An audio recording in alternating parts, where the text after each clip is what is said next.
أعوذ بالله من الشيطان الرجيم. بسم الله الرحمن الرحيم. الذين كانت أعينهم في غطاء عن ذكري وكانوا لا يستطيعون سمعا أفحسب الذين كفروا أن يتخذوا عبادي من دوني أولياء إنا أعتدنا جهنم للكافرين نزلا قل هل ننبئكم بالأخسرين أعمالا الذين ضل سعيهم في الحياة الدنيا وهم يحسبون أنهم يحسنون صنعا أولئك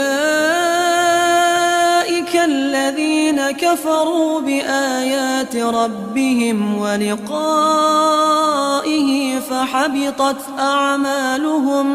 فحبطت أعمالهم فلا نقيم لهم يوم القيامة وزنا ذلك جزاؤهم جهنم بما كفروا واتخذوا آياتي ورسلي هزوا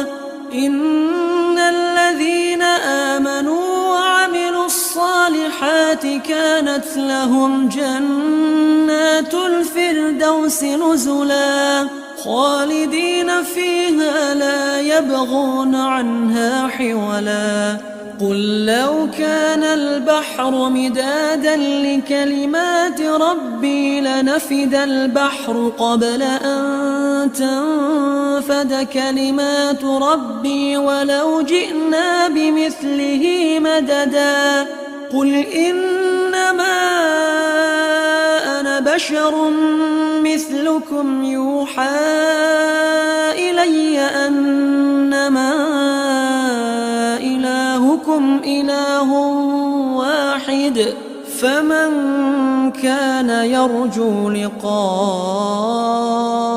ربه فليعمل عملا